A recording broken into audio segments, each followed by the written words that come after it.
this episode already seems like it's going to be off to an interesting start. Hey, it's Romania Black, and yeah, I just pulled up the episode, and normally it's like a black screen, and then I have it paused and ready to go, and then once I do the 3, 2, 1, we press play, and it just goes. But the moment I pulled it up on Crunchyroll and pressed pause, it's already to the ending of the OP. So are we just not doing an OP? Is that what we're doing? Are we just skipping it? Okay.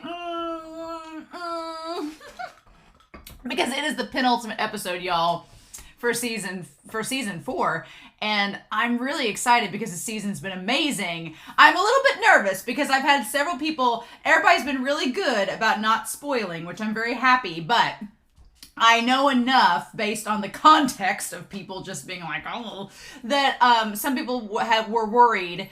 I did see some comments before I told them, like, please don't spoil, that were like, I don't know if they can fit everything in this season. And I was like, la, la, la, la, la, la. So I'm sure that there is some trepidation there, but I'm hoping that at least the next 2 episodes, we're going to be introducing, because there's still so much in the OP we haven't touched on. We've not met Akutagawa.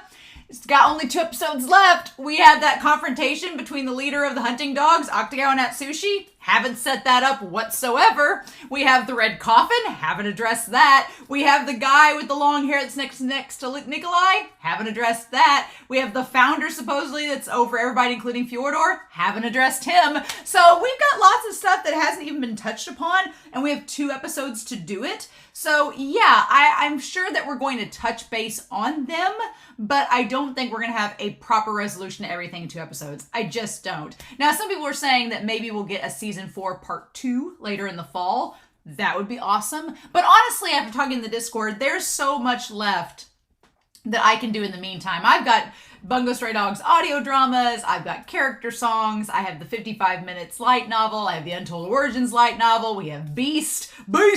We've got lots of things that are Bungo Stray Dogs related that can tide us over during the hiatus while we wait on season 5. We've got plenty that we can go off of. So I'm not worried about it. I really am not.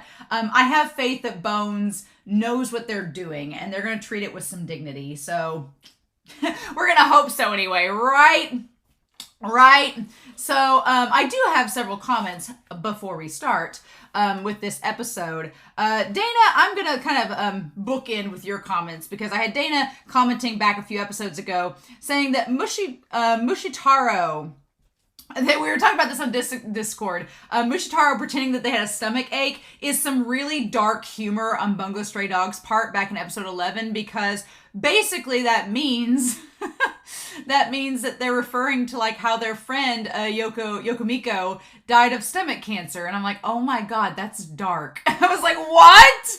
But yeah, that whole faking the stomach illness is really dark when you consider that their best friend died of stomach cancer. I'm like, well, that's on par for the humor in this series. Seems legit. Dark Moon B talked about how Ongo's ability was mentioned in season 2 already. And I do remember it getting mentioned, but I don't remember it being elaborated upon, right? I don't remember it being elaborated on, but I do remember that they mentioned it back in the season, but that was it. We didn't get like the full scope of it, right? And for the record, I don't want to know names of abilities or anything until they are given to us verbatim in the show. Unless you can find me a screenshot where it said verbatim, I don't want to know. But that I do remember them mentioning, and somebody in the comments mentioning way back in season 2, they're like, oh, his ability's there, we just didn't know exactly what it was. And we'll touch back base on that. Lemonade said that the translation of Tachihara's, when he's talking about working as a grunt, there's a translation that says he was worked like a dog, which is kind of ironic and sort of foreshadowing that he was working for the hunting dogs during that conversation, which is really fun. Dana came back again saying that it's actually impressive how Tachihara, Tachihara is a lot stronger than he looks, because during that fight scene in episode 10, Tachihara had to not only control the mannequin that was fighting Yosano and the others, he had to participate in the fight and act like he was counteracting moves from the mannequin, while also pretending to fight it, but also not fighting it, and also figuring out what to do afterwards. Like, he was doing a lot of multitasking that you normally don't see from your antagonist. So that's pretty impressive. I like that. But along with Ongo's ability, Dana was talking about how it fits perfectly with Ongo's character because Ongo was able to look at the mementos of the people he was writing reports about and learn their memories and write detailed reports after their deaths. And it's like, it just adds to that trauma of his character. But I loved how Dana presented that you have the trio from the dark area of Oda, Dazai, and Ongo, and they represent the past, the present, and the future. You have Ongo representing the past because they can see into the memories of those left behind. You have Dazai, who is the present. He's currently trying to sift his way through life in present time, teetering back and forth in the moral grayness. And then you have Oda, who had an ability to see the future. So I thought that was really cool. I'm like, oh, that's so awesome. I love that.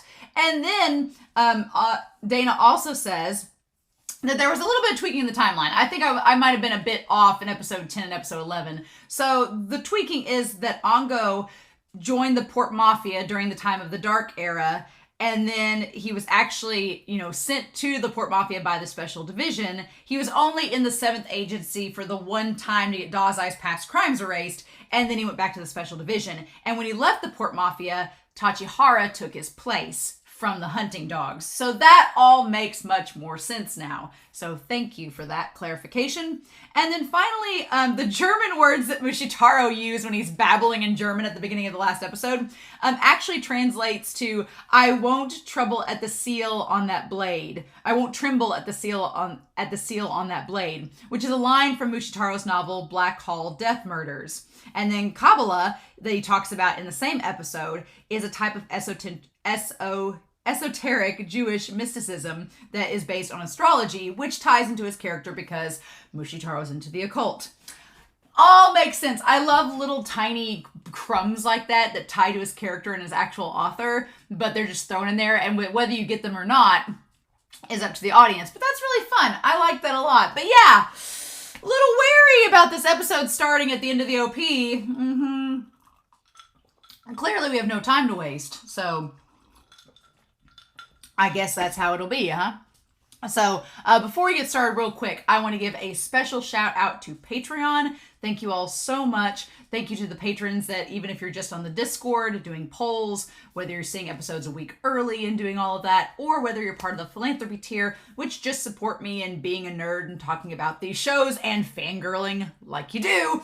I really, really appreciate it. So a special shout out to our philanthropy tier members, Dana, Edgar, Be Happy, Truck, Anime Annie, Tyrone, Larry Manning, as well as Kenny, Shimoyama, Arjo, and then Translucent Men. Thank you guys so much. I really appreciate your support and for dealing with me being just a fangirl feral mess most of the time. So all of my love, you all are wonderful. So yeah, we got 2 episodes left. The penultimate episode is usually a really good one. And then the final episode is either going to build off of that penultimate episode or it's going to be like the climax and resolution. So with this season, it's weird because it's kind of like a setup season. So I don't know what they're going to end us on here, but I guess that's what we're going to find out, right? So we're not going to waste any more time. We are going to start episode 12 of season 4 of Bungo Stray Dogs. And we're going to do that here in 3, 2, 1. And let's just see what we get.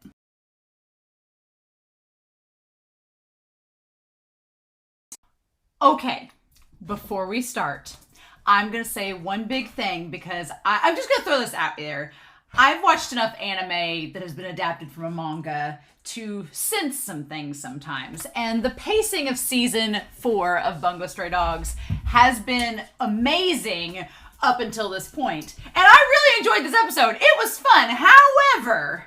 However, this episode was rushed. There was a lot they were trying to pack in 23 minutes. They were like, we've got to fit a lot of stuff in here because they're probably going to have a lot of stuff to fit in the last episode. So before we even start, I'm going to put a thing in the comments, whatever. Let me say this. As soon as I stopped this reaction, before I got to the discussion, I thought about it for a couple minutes and was like, what do I want to do? Because I get the feeling that stuff has been left out.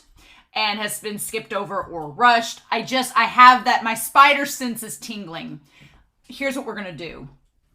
I do not, and I'm going to say it in big bold letters, do not tell me what has been left out from the manga, because after I am done with episode 13, which is next week, I'm going to be gone on a trip. But when I get back from that trip, what I'm going to do to start off our Bungo Stray Dogs hiatus is I'm going to consult Patreon and get the details from them. But I am going to read through the manga myself up until the point where we reach the scenes of last episode, which would be episode 11. Once we start that, I will record a reaction to the manga leading up to the events of the end of episode 13. All right? All right? That's what I will do. So that I will be able to see the left out manga parts that y'all are probably mad about, because I could tell, even though I'm anime only, I've read enough manga and I've watched enough anime adaptations, like with My Hero Academia right now, I'm doing the same thing. You just get a sense of, wow, they are really rushing through this exposition. They are trying to get this stuff out really quickly. And up until now, Bungo Stray Dogs' pace has not been like this. So it's something that's very obvious, and they clearly are trying to squeeze as much content into this episode because they have a plan for next week. I don't want to know what it is, but please, for the love of all things good, do not tell me what has been left out, okay? Please. I can put it in big letters, because I want to react to the manga once I get back from my trip later this month. I want to react to the manga, and then we can talk about it, okay? So that is my plan before we start, because I brought Whiteboard Kun out to detail things that I have questions about, and that I feel have room for expansion. So I just want to throw that out there. Please do not tell me what's been skipped in the manga. And some jerk is probably going to not listen to this and be like, in the manga they left out. And I'm going to be like, I hate you. So no, I don't hate anybody. I would never hate somebody for doing that, but be smart. Just please do not. I want to react to the manga now because I have a feeling that there's stuff left out. And I want to know what's been left out, because there's a difference between maybe a scene or two being rearranged, and there's probably a difference between a scene or two being rearranged and shown later on and just repurposed, or a scene being cut for the sake of being cut. So I am going to react to the manga when I get back from my trip later this month. It may be early May, but I am going to react to it. Just be patient. But I want to treat the anime like the anime, okay? So we're only going to talk about the episode as is, right? Now, if y'all are on the Discord, you can black box talk about manga spoilers all you want. But I just want to talk about this episode as an anime only, as an adaptation. And then, like I said, once the season is over, because we don't know what's going to be included in the next episode yet. We don't know. I want to wait until next week. And then after we're done with that, I want to, in a few weeks later, just record my reaction to the manga around this point to see what was missed. Okay? That seems fair enough. I think that would be a fair thing to do. So let's talk about this episode. No OP, no ED. We ain't got time for that. We have got some stuff planned. And I'm like, wow, okay. So yeah, we've got a lot of stuff planning.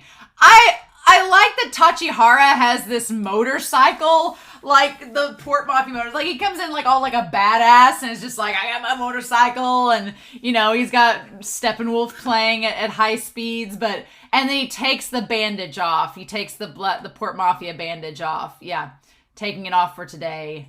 And then I love that the girl that is Chizuko or whatever her name is, we'll get it. That she literally she's like Biscuit from Hunter x Hunter, where she can get bigger, right? That's a great twist. I like that a lot, right? And I like that Juno almost treats her like a little sister that he like walks around with, and she's such a like she's so dramatic. She's such a diva. Interesting. And she's just like, you peon, what are you looking at? Like, I love that she treats Tachihara like she has such a temper tantrum. Such a temper tantrum. And then Juno, of course, is like a snake to everyone. Teruko, there we go. Teruko. Jack Gillette of the Seven Worldly Evils. I love this, just this random guy. Oh my God. That she got him to like confess. He broke in half a year. Oh, so she's upset because this guy that she tortured cracked before she thought he would. Oh my gosh. What? Ridiculous. So yeah. So in any case, I do like the idea that Tachihara and Juno have this good relationship. I like that we established that he seems like really at home with the hunting dogs, and he seems like they're like his found. I talked about this with Dana in the comments, but it's like Tachihara has like such a weird road because he's had this found family with the hunting dogs, but then he gained like a second found family with the Port Mafia. But were they really a found family? Because he was only there to get revenge on Mori and then later Yasano. We'll see about that. But he seems to be really happy. And then, of course, Teruko, she's just ridiculous. I love that she's like, carry me. And Tachihara is like a brother. Like, just like his big brother was to him, he's like a big brother to Teruko. That's kind of sweet. I like that. I like that relationship where he's kind of like a big brother to her. It makes sense given his character in the background, and she's like instantly like, oh yay! Like her character's a lot. I can't say Teruko's my favorite. I'm like, I like Elise Chan and characters like her because they have like kind of like a cynical, snarky darkness to them. She's way too loud for me. Like she's much too brass for me. I like a character that can be kind of like cutesy but like poisoned honey, like it's very sinister. Kind of like Elise is a very sinister, creepy character. And Teruko's just she's just like a big loud cat. She's too much. But I'm sure some people really like her character. And so basically what I find interesting is we have some connections here, right? So we have the hunting dogs. All right, we have the hunting dogs that are working with the government, right? They are the government's basically like bounty hunters, torturers, etc., right? And they are after the ADA as terrorists. Okay. We have that. That's their goal right now. And their whole thing is that there's this sense of justice. That their job is to defeat evil and have justice for society, right? And that's tied here to this sense of the government. Okay. Then we have, on the other end, we have the decay of angels. The decay of angels, and they seemingly, their justice is to eliminate the gifted. That seems to be what they're after. And they are after the ADA currently to dismantle. Because the ADA is a threat to them.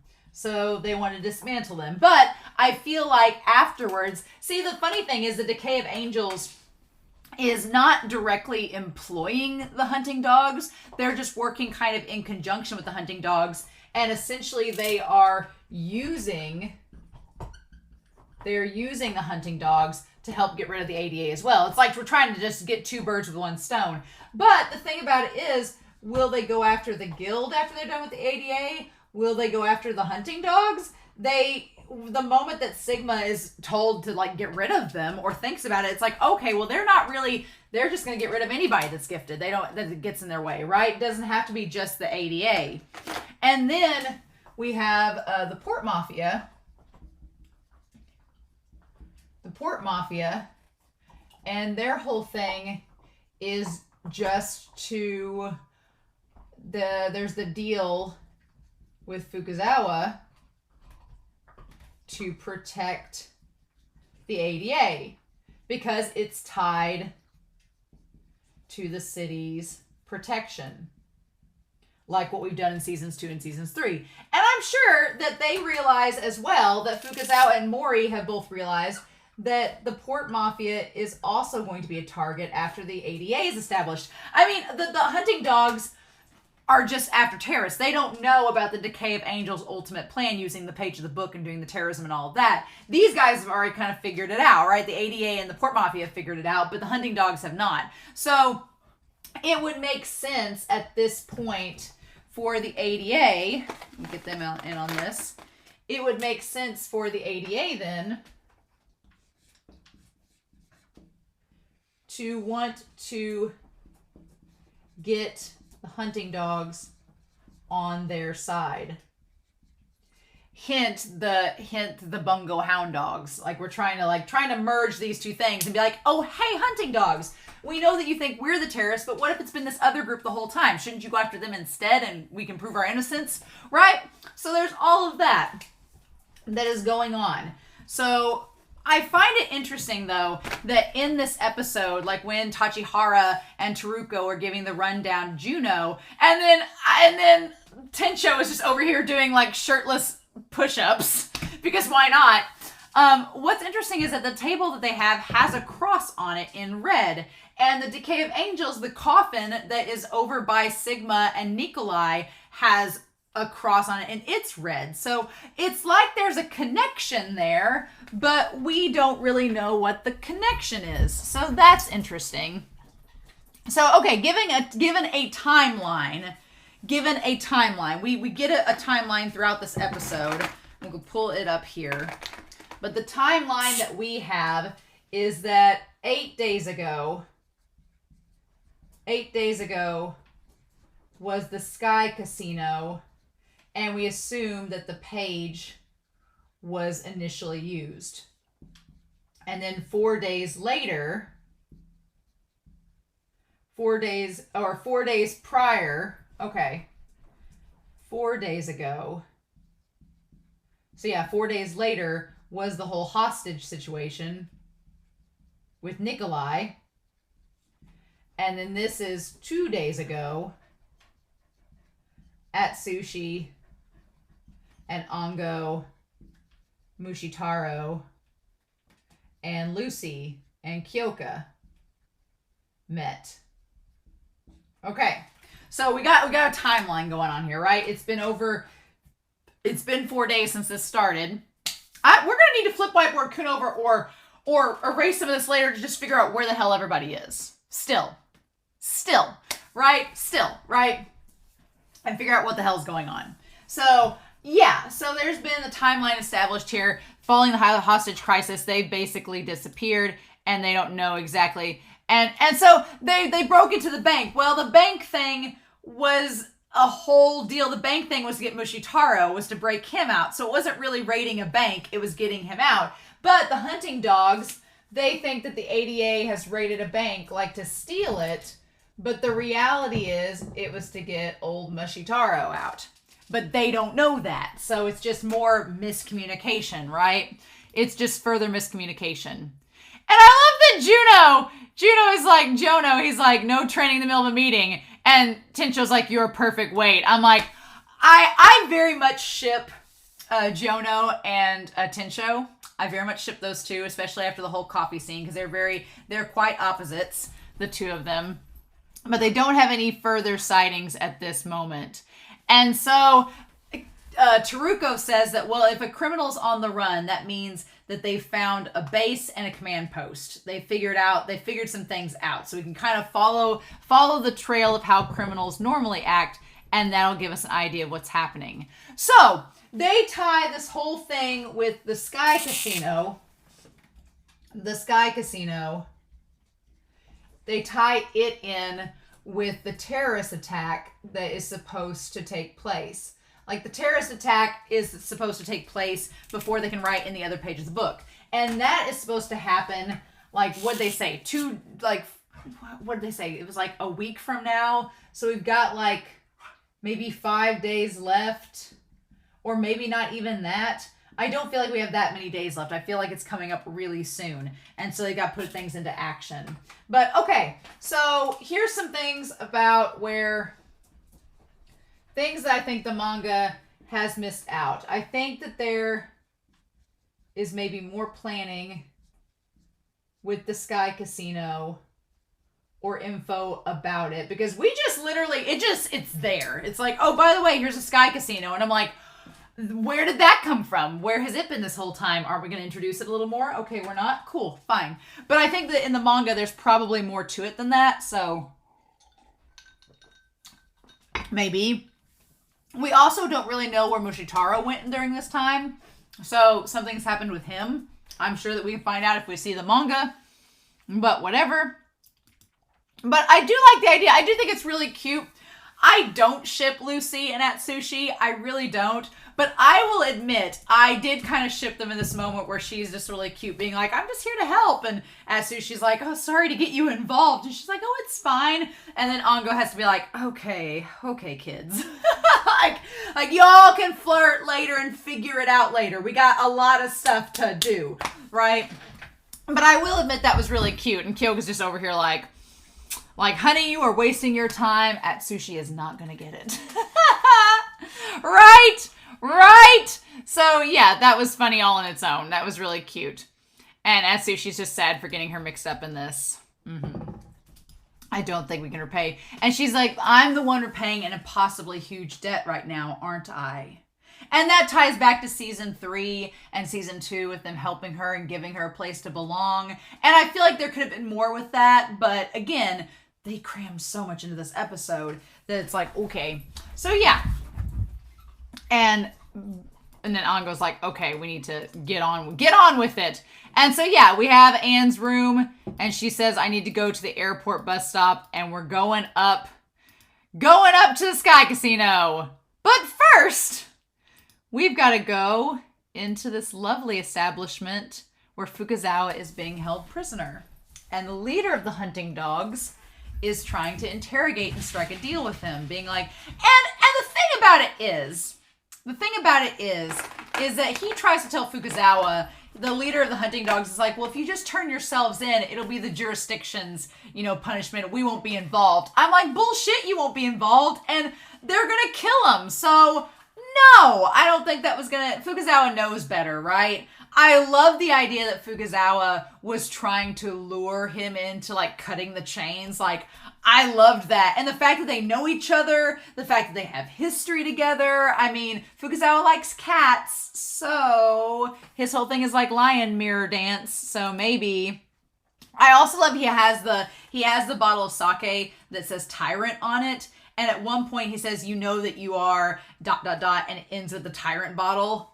Like, calling him that, it's kind of funny where he's like, why would our reunion be anything other than a drinking contest? Like, and then Jinichiro, you haven't changed. So yeah, so these guys are old drinking buddies, but they know exactly what each other is capable of. And then he says you still haven't gotten married. And he's like, I'm busy with work and raising 9 children. Thank you, sir. I have a lot to do. Why aren't you married? You stuck up loner. And I'm like, that's the thing. I don't think Fukazawa is a loner. He said, I never would have thought you'd be the president, though. And then that's when he says, but now that you are. And then we have the bottle that says Tyrant, which is... But Fukazawa is far from being a tyrant, though. That's the thing. You have responsibilities. And I love that Fukazawa opens up his eyes being like, bitch, please, you tell me I don't have responsibilities. So he tells him to make his men surrender. And Fukazawa's like, we're innocent. That's not going to happen, but thanks so much. And he even tries to use Kunikita as like a bargaining chip, saying, I know where Kunikita is. He's probably dead by now. And I hadn't even thought of this. I hadn't even thought of it. But yeah, Fukazawa, his ability being tied to the ADA members. I hadn't even thought about that. So you have Fukazawa, you have old Fuku here, and his ability lets him sense the members. Now, we don't know to what capacity in that case, but the idea that he can see, the idea that he can sense the members because he controls their abilities, I hadn't even thought of that. So yeah, he knows if his members are dead or alive or not. He knows Kunikita's alive because he can still sense him. I'm like, that's genius. I love that. Cool. Good for you, Fukazawa. I also like when we have the reflection in the mirror of Genichiro, where we have like his face that we see at the side of it. It's like smooth, and the side in the mirror has this 3 scars, which I'm assuming is maybe from Fukuzawa. So I like that. Or, well, but they look like tiger claw marks. So I wonder, it would be really cool if maybe has Genichiro had experience with someone like Atsushi, or that had Atsushi's abilities. That could be pretty interesting. That could be interesting if that all tied together. So yeah, I love that he says, well, shit. The lone wolf sure has changed. That actually was really heartwarming, because it's like the lone wolf changing. Like, yes, Fukuzawa, our lone wolf, he found himself a pack of cubs to take under his wing and make his own pack and his own found family. My heart, I was just like, yes, please. Raise the roof, Fukuzawa. I'm all here for it. I love it. So, okay, we have the scene next where they like, at the end of the day, your strength is I can beat up a ton of boars kind. We have Tensho and them coming into the bar. Yeah, but the hunting dog's job is investigating and arresting. And he says, so, I'm the greatest hunting dog. So Juno says that he's the greatest hunting dog. Like, they have this conversation, and this was another part where I feel that the coffee shop scene, I feel like there's more to it, or there's something that happens either before or after it, especially before it, that we're not being shown. Again, I don't want to know. I'm going to read the manga and react to it, and we'll find out then. But it felt like there was something missing there. And I felt so bad for this bartender. Tensho and Juno are sitting here like just flirting with each other for like a solid 5 minutes, and then they get down to brass tacks. But what is interesting about their characters is that we get a little bit more into their personality in this episode. That's rather interesting. So they make this bet with each other that whoever finds the detective agency's whereabouts first wins. And the thing about it is that Juno is a snake. He's very manipulative, and he uses his words, and he tries to like torture and corner people. Like, he's very cruel in his words, and he's very openly like sinister, right? He looks all innocent on the outside. He's like, oh, well, just look at me. And then once he starts like interrogating you, he gets really nasty. Whereas Tensho looks really rough and gruff on the outside, but he's the one that has like the honorable mentality. He's like, if you tell me where they are, I promise we'll give them a fair trial, or I'll split my guts open. I'm like, I am wondering if he's going to uphold that promise. He seems like he's a man of his word. So here's the thing. Since he's promised to give them a fair trial, if what Teruko and Tachihara find out is true, and that the Decay of Angels are outed for their terrorist activity, and it proves the ADA may not be either the only terrorist or the terrorist at all, is Tensho going to hold up to his promise and give them a fair trial and realize that they're innocent? That's the question, right? We're going to spend a whole chunk figuring out where everybody's at by the end of this. But yeah, I figure that that's the case. But I felt so bad for the coffee shop owner. Like, I felt so bad. And Juno just calling him out and then realizing what Lucy's ability is, because I'm sure he's found intel on it, and because she's from the guild, and realizing what her ability is, connecting it to the coffee. Like, Juno's good at his job, and maybe he is the best hunting dog in terms of interrogating and attacking. But I feel like Tensho kind of won this round by using his sincerity to connect to the bartender. And I was like, just leave the bartender alone. And they kept like cutting in, zooming in on his face. And then he has the sweat rolling down his cheeks. I'm like, just leave him alone. He's been tortured enough throughout this show. Can't you? If the ADA knew they were torturing him like this, they'd be so pissed. And then Tensho, again, it's funny because Yuki Kaji plays Juno, and now that I know he plays him, I can hear both May's voice from Ace of the Diamond, and I can hear Eren Yeager's voice, and especially when he's yelling, but he's much more animated than Eren. He's more like May, so it's kind of funny. He's definitely more animated than Eren and Shoto. It's hilarious, but I can hear that voice.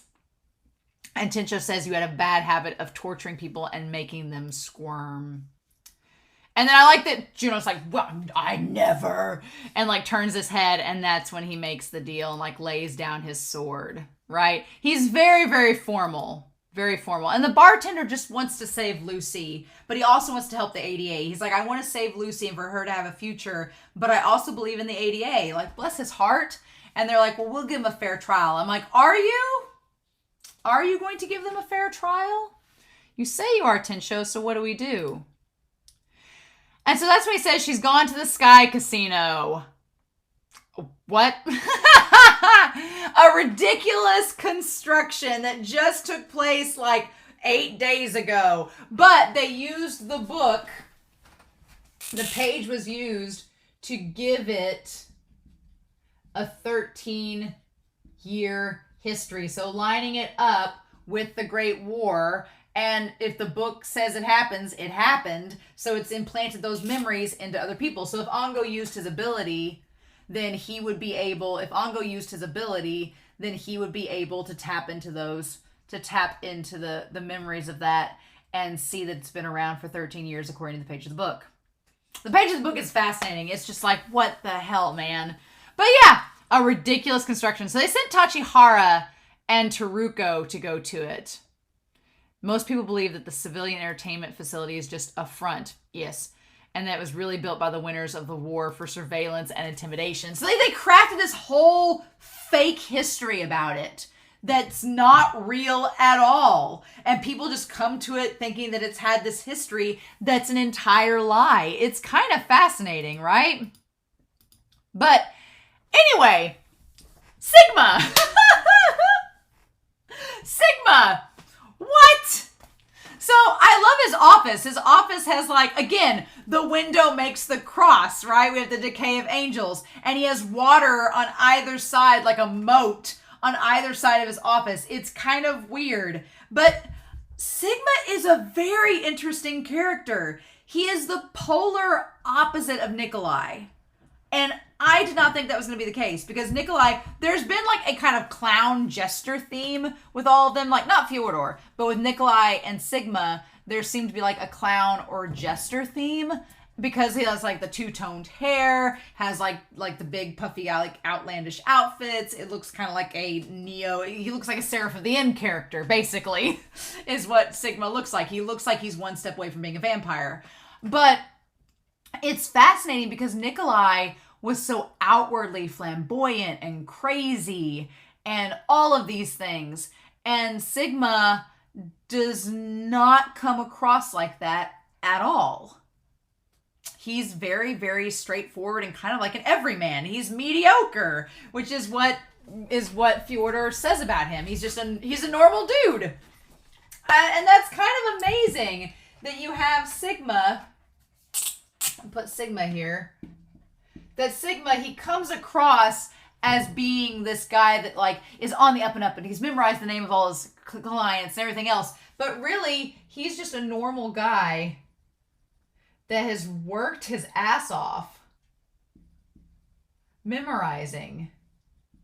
He's just an actor, kind of like what Nikolai was. He was an actor, and Fyodor's saying that they're the best type of people. The most powerful people are just average people with nothing to lose and nothing to their name. Because, yeah, if they have nothing to lose, then it's like he has everything to gain from Fyodor, and that's the only thing he knows. So, of course, he's going to fight tooth and nail for it. That is dangerous.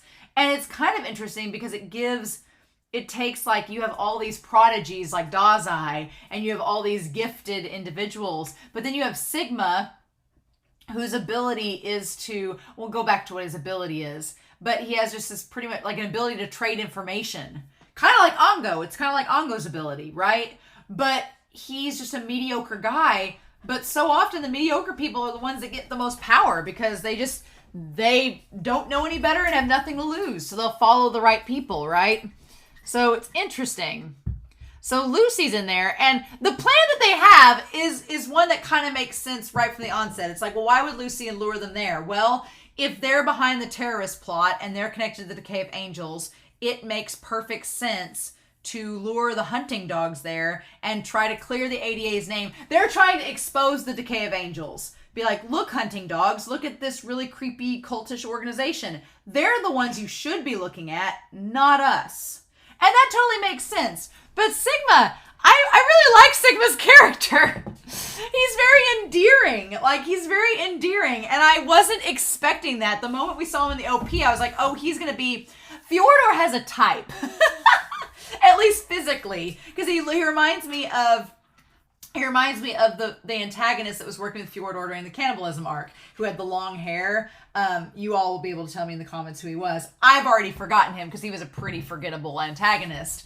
He was just like flavor of the week. But this guy seems like what he should have been. But I'm like, Fyodor has a type. He likes them long-haired, like pale individuals who have like nothing to lose and everything to gain by being with him. So there you go.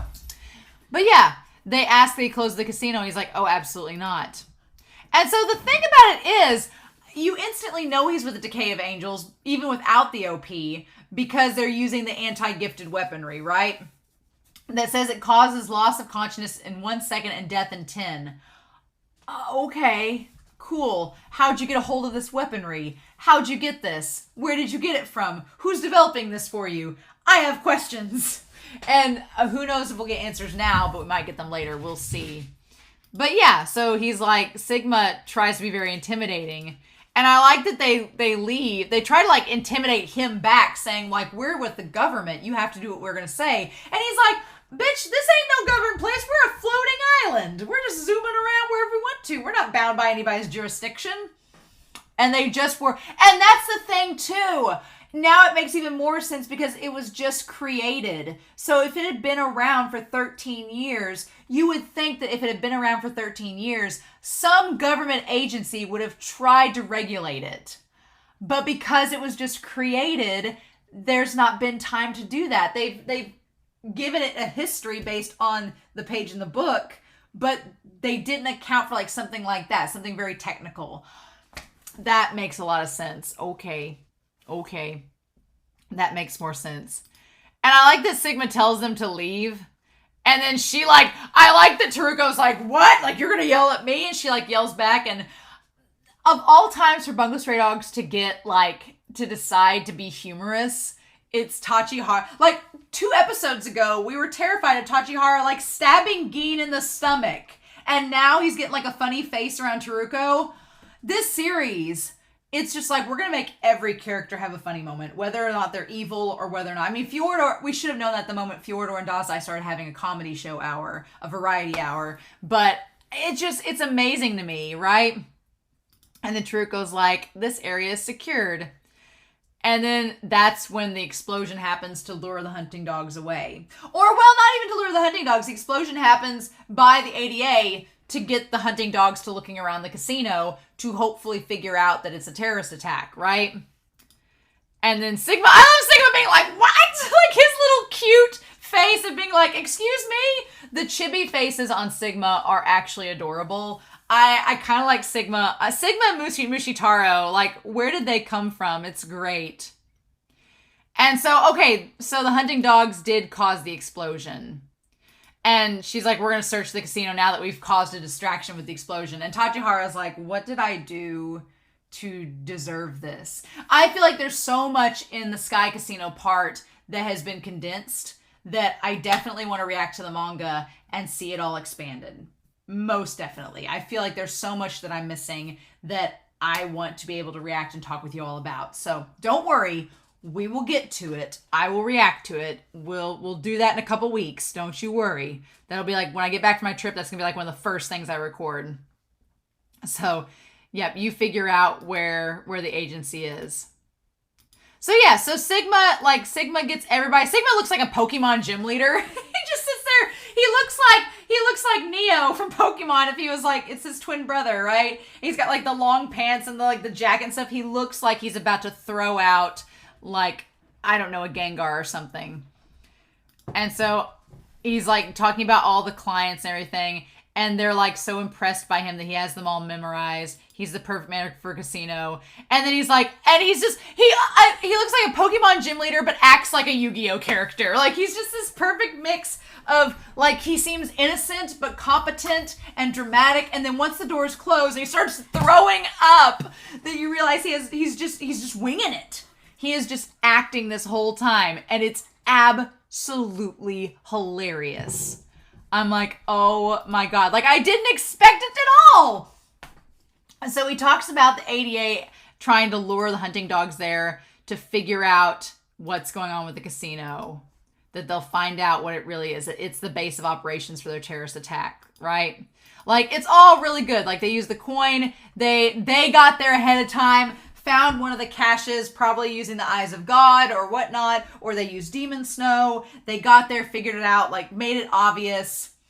I mean, it all makes sense, and the logic is there. What I like is there's not a jump of logic. Like, you get it as the audience member what's happening, but it is just happening so quickly, and it kind of takes away a little bit of the mystery building up to it, which I am a little sad about, because so far this season has been incredible with building the mystery. And here, they explain it too fast. I'm like, Bones, slow down. And I feel like Bones, they have something planned for the next episode that they wanted to end on. Probably Octagawa showing up, because he's not been here this whole damn season. Probably Octagawa showing up is going to be like the big thing for the end of the episode. And so I feel like, my feeling is that Bones was not given a well, they were. It's 12 episodes. They needed 14 episodes, I feel. I feel like the series needed 14 episodes, and that's just too abnormal for an anime. They're like, we can't give you 14 episodes, we'll give you 13. And they were like, damn it, that's not enough time. So they felt like they had to squeeze in these last 2 episodes. I don't think they're going to resolve everything. God, no. When we go through everything, I don't think everything's getting resolved this season. But I am kind of sad that they weren't able to make the Sky Casino arc spread out a little bit more. But I can see as an anime studio being like, do we end on the Sky Casino arc not being finished? Or do we cut out scenes and make it fit together? And that's a hard gamble, because I know your manga purists are going to be like, no, drag it out. But your anime onlys are going to be like, well, that was a weird ending to a season. Is that what we're ending it on? So I get the struggle. I do. I would be one of those people that would be like, I wish you'd stuck to the manga and just did it like the manga did and then figured it out. Or, I don't know. They could have ended the series with just 12 episodes and had the Sky Casino played up and that be the case. But woulda, coulda, shouldas, right? So luckily, I'm going to look at the manga and see what all was cut out. So we'll be able to at least end the season knowing what Bones did not include, so that you all won't be tempting me with comments. So, with spoilery comments, right? And so then, yeah, he uses, and of course, what's nice about this is it does conveniently work with Tachihara's power, fittingly enough. And so, of course, this is Sigma's worst nightmare. We have somebody that's capable of withstanding blasts of metal because of their abilities. And he finds all of this. I love that Sigma's like, okay, stay calm. Stay calm. I can kill them. I can protect the secret. It's fine. And I love that he just, like, we go back to Fyodor being like, if you're found out by the hunting dogs in the middle of the mission, run. Abandon everything and run. You won't stand a chance. Now, did Fyodor tell him that because he knew he'd fight back and it was like a reverse psychology thing? Or did Fyodor really want him to run and Sigma's just botching it up? That's the question, right? That's the question.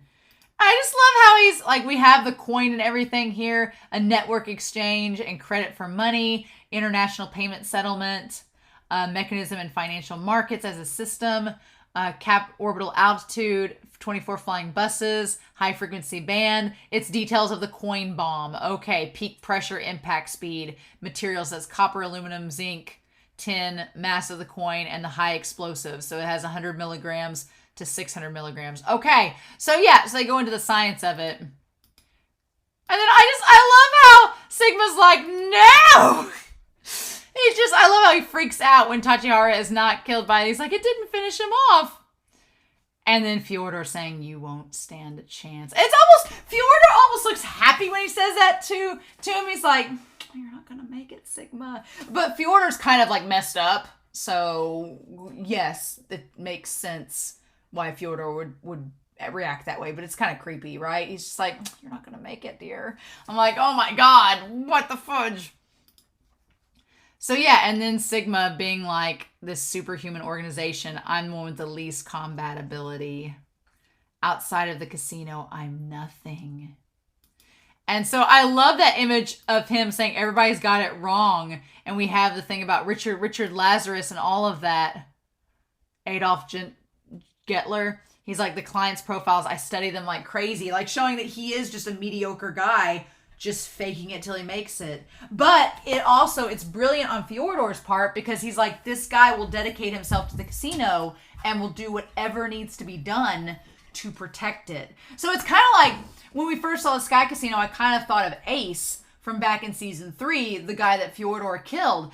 Ace had a lot of pride, but Ace thought he was really smart and kind of above it. So I could totally see a character like Ace being employed by Fjordar and just being like, oh, I'm getting out of here, I'm running, whatever. But because Sigma has tied everything to this casino, he's not going to run, even though Fjordar told him to. He's going to stay and protect it because that's all he has.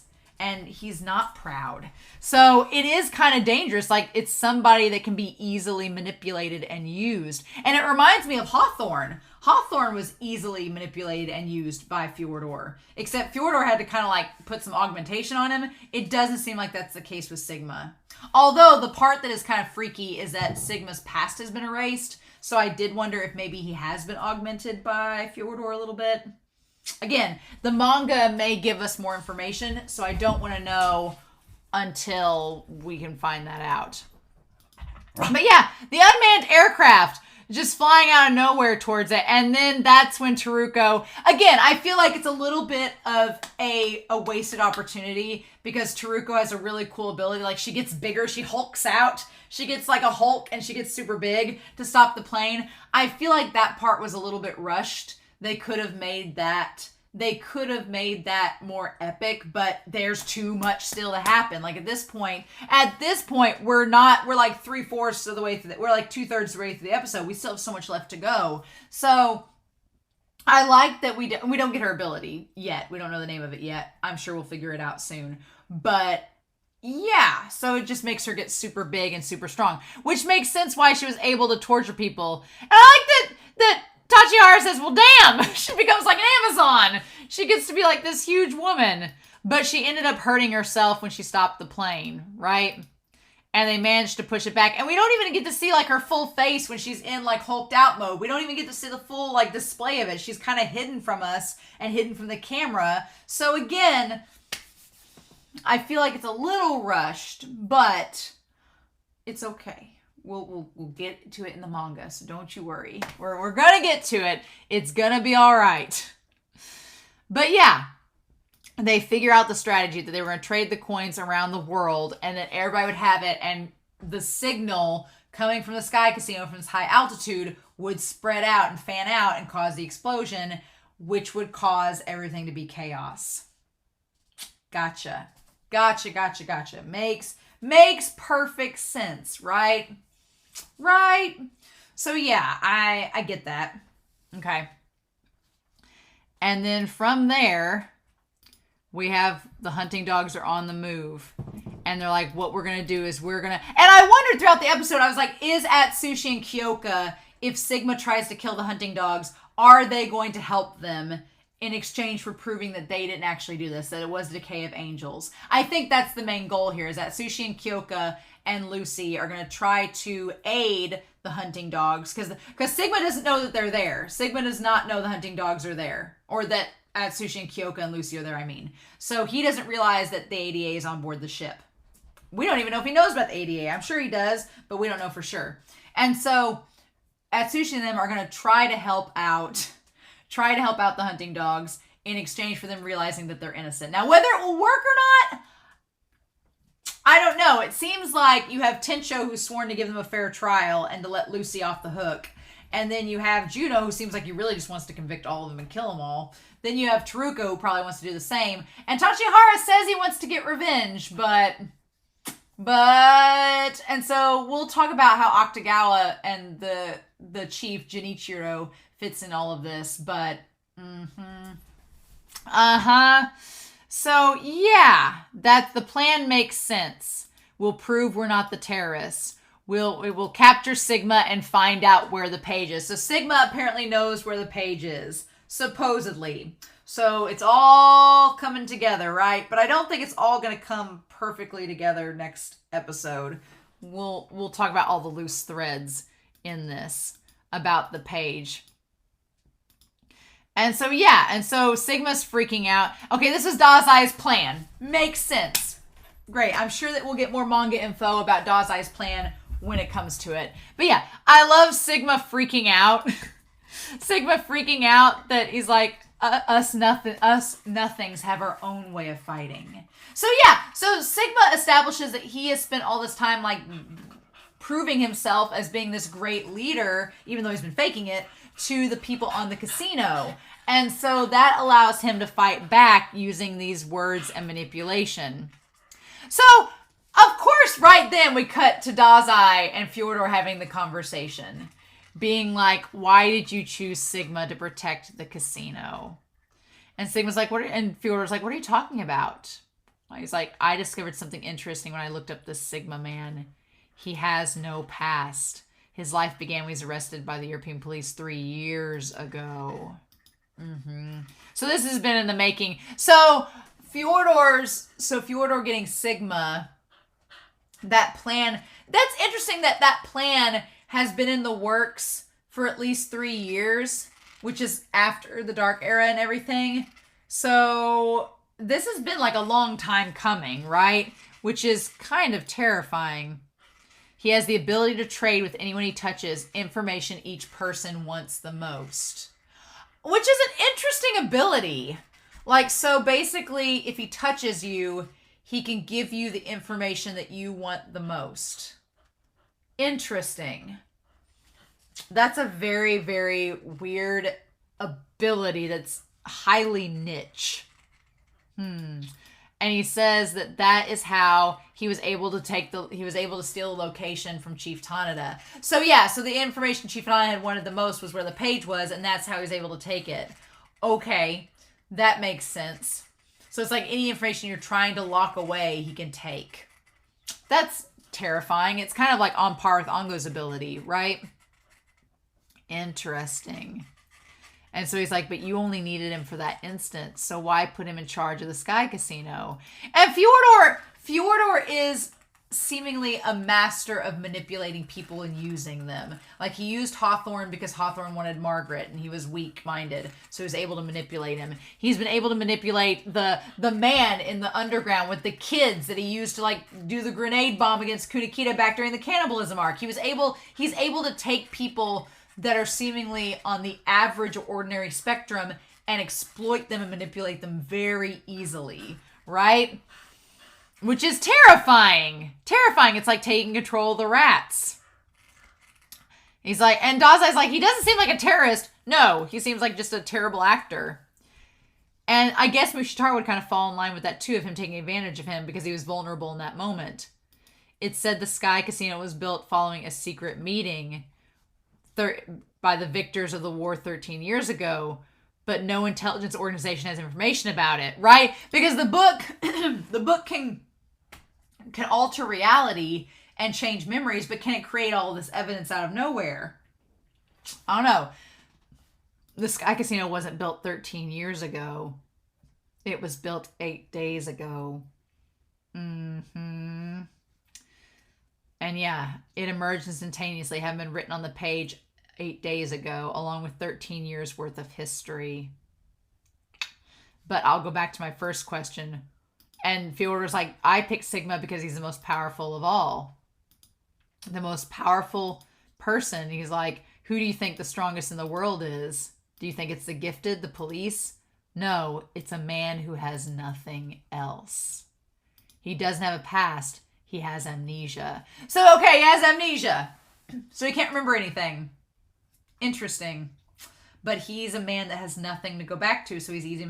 Very convenient he has amnesia. I can't imagine how that possibly could have been called. be caused. But yeah, he has a man that has nothing else is very desperate. And you know what? That whole phrase about a man having nothing else, it goes back to Oda. When the children were blown up in the Dark Era, when those kids were blown up, he felt like he had nothing else to live for at that point. And so that led him to Geed. I mean, if the phrase is the most powerful man is someone that has nothing else left. And then, Dazai getting in his desperate state. And yeah, like using someone that seemingly has nothing, that's very true. And that connects to a lot of characters over the course of the series who've kind of been at their wits' end. And when they think they have nothing, I mean, it connects to Fitzgerald, who thought he had nothing after his wife and daughter seemingly were away from him. It connects to Oda. Yeah, that's a very true statement. Fyodor's not wrong in that. But yeah. And then we have the people coming out. And man, just what a crazy twist that Sigma has told everybody on the casino that they will be given money for injuring Tachihara and Teruko, and that if they kill them, they'll get 1 million credits and all their debts will be forgiven and they won't be punished. It's like Fight Club, like just setting up this crazy scenario on this ship that everybody's just going to beat the snot out of each other. Or mainly they're going to beat the snot out of Teruko and Tachihara. Wild, right? Absolutely wild. So then what do we do? Your gambling losses will be erased. And Tachihara's like, are you freaking serious? And he's like, that place was a casino. This is why he'll torch the hunting dogs with hellish tenacity to protect the casino. Because that's all he has. The most terrifying thing of all is a mediocre man who is desperate. I love that line. I absolutely love it. The most terrifying thing is a mediocre man who's desperate. Yeah, because a prodigy or an expert might have enough intelligence and enough know-how to not be desperate, and someone who doesn't have the resources and is, destitute or whatever may not have the means, but someone right in the middle? I mean, we've not seen mediocre people in history be threatening, right? Oh my gosh. So, Skyfall. Skyfall is next. Okay. Cue Adele and the Bond music, right? Cue Adele and the Bond music. Okay, so real quick, we need to make some room, and I don't want to turn Whiteboard Coon over, so we're just going to use part of this, because we have a lot of things left unsaid for this final episode. Lots of things that are left unsaid. So our MIA people, obviously, I don't think we're going to address all of them. Rompo is still gone. I feel like Rompo is working on tracking down the page of the book, maybe, or figuring out something. But Rompo's gone. Kunakita is still around. So we don't know where he's at. What's up with him? Gin, Hirotsu, and Yosano. What happened with them? What happened with them? We don't know. Where did they go? What, they got stabbed? What, did she get shot? Is she dead? What is happening? How did she live if she got shot? Where is that? We don't know. Those characters. Where's Mushitaro? Where's he at? We don't know where he's at. I don't know. Francis. Where's he at? We don't know where him or Luisa are at. So those characters, we don't know where they're at. They're in this somewhere. And then we have like not seen yet. Akutagawa. All right. Natsumi.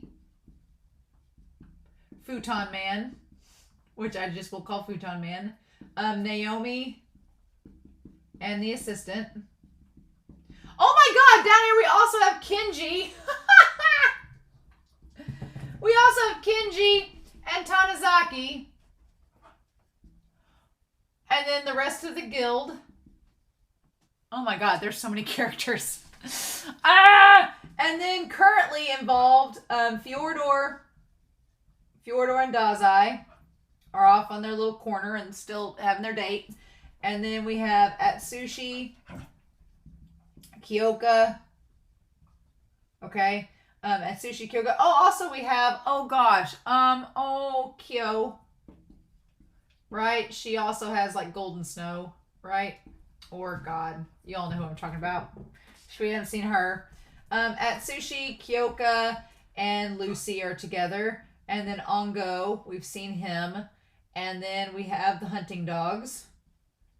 But the hunting dogs are split up into 3 groups right now. There is the leader, Junichiro, who is with Fukuzawa. And then we have Juno and Tencho. And then we have Teruko and Tachihara. All right. Oh, and then Mori. I guess we'll put him. Oh, God, we have Mori and Chuya. God, there's a lot of characters in this series. I'm like, oh my God. So yeah, we have all these threads that we are not getting to in 23 minutes. There is no way, shape, or form. Oh, and then we have the coffin and the founder. Okay. So, way too much for one more episode. So obviously we've got a lot of threads that I think are going to be in season 5, and a lot of threads are going to be in the next episode. So I'm going to say the ones in red are going to be in the next episode. The ones in pink are going to be obviously next season. I think Kunikita, here's my thing. I think Kunikita and Rampo, maybe they'll be tied together and they'll be like in the preview or in credits. I think they might be in the preview, the end credits next episode to like tease us. Mori and Chuya, I think, are out for now till season 5. I think that Francis and Luisa are out till season 5. Now, we'll save the others for a moment. Ongo, is Ongo out for until season 5? I don't know if him and Mushitaro are, if they'll be mentioned. Maybe they might be mentioned briefly, but I don't think they're going to get a lot of focus. I could see it tying at the very end to maybe Ongo and Mushitaro helping out Jin, Hirotsu, and Yusano, and Kenji and Tanizaki escape. I could see maybe them helping out, and then maybe that would connect back to Mori and Chuya. Maybe Chuya's going to be on a mission to go break Dazai out. I don't know. Octagawa is most certainly going to be in the next episode. He has to be. Here's my thing. I think that Mori is going to send Octagawa to go to Atsushi and the Sky Casino because he's going to want to make sure that the ADA doesn't slip up. So Octagawa, I think, is going to show up. And I think him and Atsushi, I think that the hunting dogs, Teruko and Tachihara, are obviously going to be in it next episode. But I think the leader is going to leave Fukuzawa to go help them. He's going to sense something's wrong. Maybe Juno and Tensho arrive as well. But I think the Octagawa and Atsushi are both going to end up fighting the leader, Junichiro, by the end of next episode. Maybe we'll see the aftermath. Maybe we won't. Kyoka and Lucy will obviously be there. Dazai and Fyodor will probably have a commentary. Natsumi, I don't think we're getting him. I don't think we're getting Futon Man, unless Futon Man is connected to Kunikita, and unless Natsumi is connected to Rampo. I don't think we're getting Naomi and the assistant. I don't think we're getting the guild. I don't think we're getting Kyo. The Coffin and Fyodor, or the Coffin and the Founder, that might be previewed, but there's so much they could touch on next episode. There is so much, but I don't think they're going to make it to all of it. I really don't think they'll get to the Coffin and the Founder. I think that that's going to be saved for season 5, but there's so much. But like I said, I'm recording this episode and I'm going to be able to record the season finale next week. But that will be literally the last thing I record before I leave on my trip. Literally, it will be the last thing I record before I go on my trip. And I'm going on that trip from like Friday of the week that episode 13 comes out. I'm going to be gone the entire week, and we'll be back to like Monday the following week. It's a long time away from recording, and I'm a bit panicked about it, if I'm being honest. So, we are going to have episode 13 next week. No worries. But then after that, we'll be starting a new series, And then sometime once I get back from my trip and I get settled in and I make sure I'm caught up on all my series on my channel, then I'm going to sit down and I will record a reaction to the chapters leading up to the one that episode 13 ends on. And we can react to the manga for that. Okay? So I know that there's been stuff cut out. I'm sure if you're a manga reader, you're mad about it. But we are going to come back and talk about it. And I'm going to be able to see it and talk with you all about it. So we'll get to it. Don't you worry. All right? So I'll talk to Patreon about it as well. But that's just what we'll do. Okay? So I liked this episode a lot. But it was very apparent that it was an episode that had a lot of things missing or things rushed. And that exposition at the end, I was like, oh, buddy. So we will come back. Don't you worry. But next week, we'll see the season finale. I've loved this season so much. And I still really like this episode. But I'm really excited, a little bit nervous to see how they end the next episode. But it'll be fun either way, right? So I hope you enjoyed this reaction discussion. I hope you all have a wonderful week. Please stay safe. Take care. And yeah, I'll be back very soon with more Bungo Stray Dogs. The season finale next week.